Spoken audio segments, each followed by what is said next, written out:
Last weekend before Halloween, let's get spooky.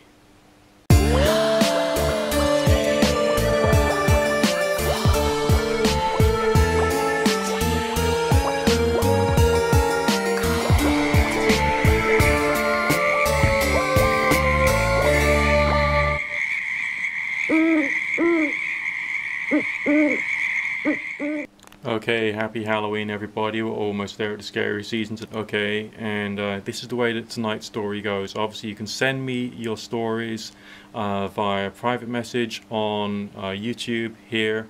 There should be a button somewhere on my channel which will say private message or email or something like that. Just like click on it, you know, that's how YouTube works.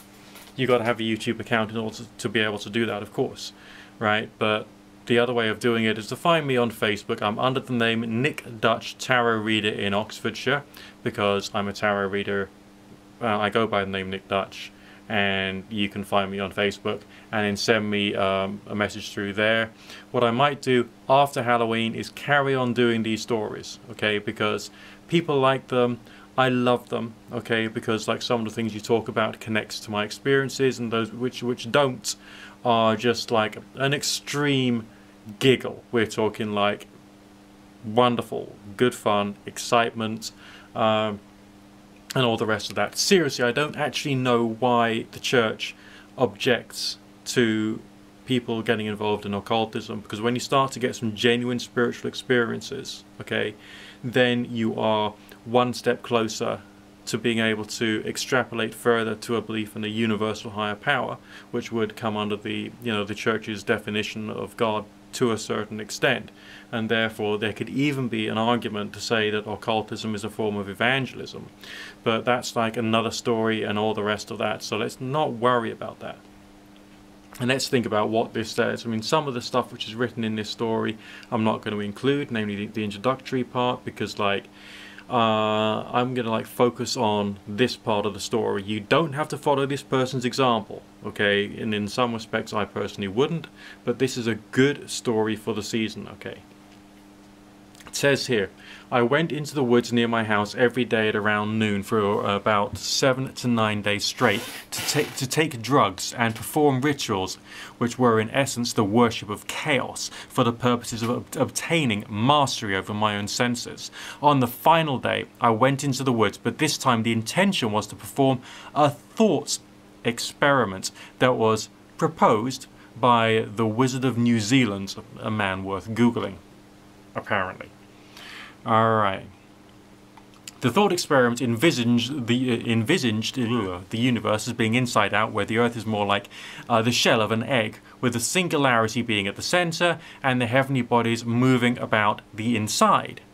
The experiment I attempted was to levitate and subsequently fall through the center of the universe and out the other side to land on the other side of the world, which sounds like a rather curious, you know, path-working type exercise. I began preparing for the experiments after taking these drugs. I stood up, felt my body getting lighter and lighter to where I found myself on the tips of my toes involuntarily. So this is a very powerful visualization he's talking about as having this effect on him. This is where everything went wrong. The lower half of my body began to feel very heavy, and naturally I felt like I was being brought down, and so had to take a seat.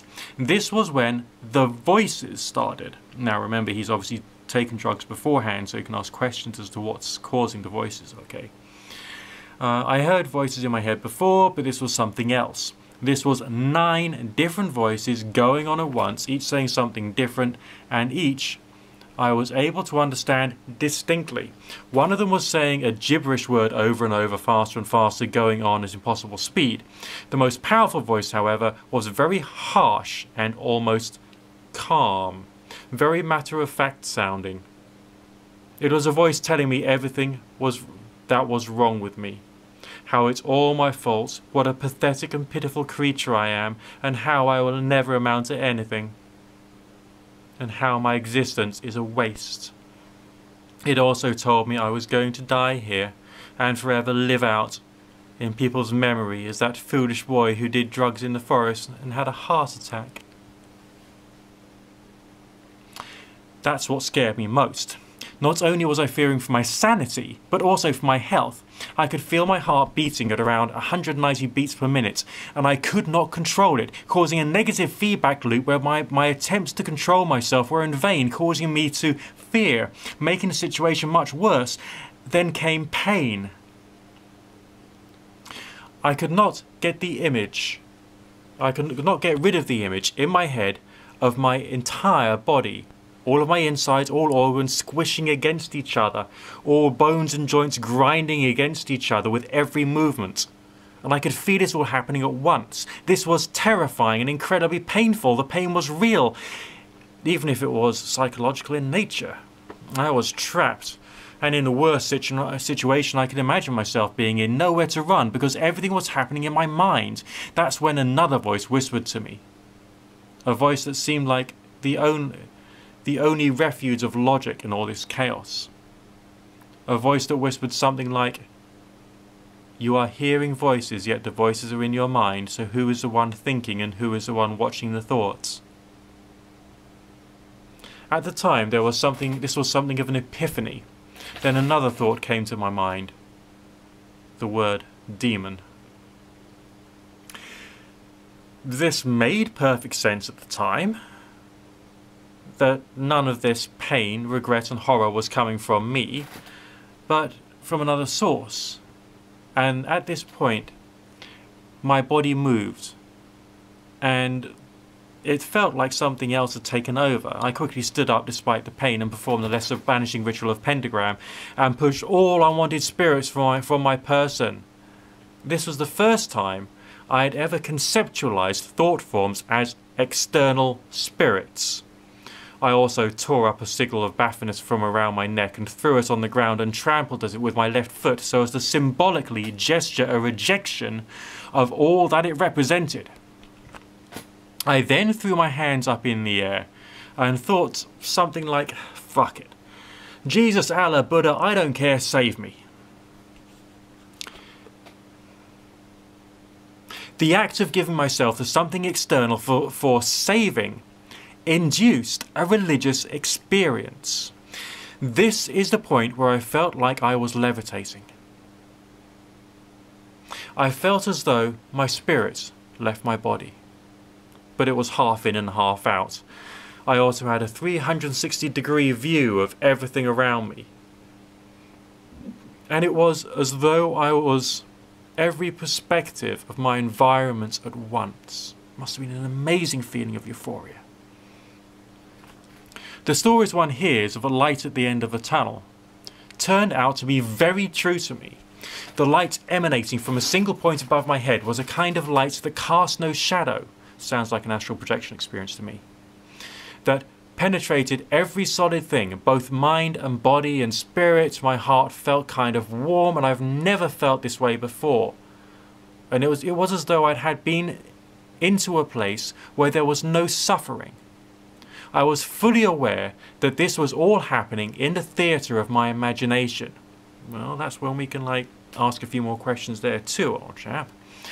And that I was physically in a forest, but it was still the most real, meaningful, most beautiful and most ecstatic experience I've ever had. Then there was another voice, more like a feeling, an intuition really. It was a choice that I can stay in this place and let go of everything I know, or that I could go back, safe in the knowledge that this place exists, and I could attempt to show it to others. I chose to come back here, partially out of fear of the unknown and partially out of the need to show others that this could be experienced. Naturally, I was quite shaken for a while after the experience, but somehow my creative output in songwriting, making art, writing was through the roof for many months after that. I'm glad to say that I'm now off the drugs and my mind is being put back together from its initial dissolution into chaos. And even though I still do not understand exactly what happened, it serves as a reference point for the kinds of things one can experience when they play with magic. That for a tree to grow upwards to heaven, its roots must reach down to hell.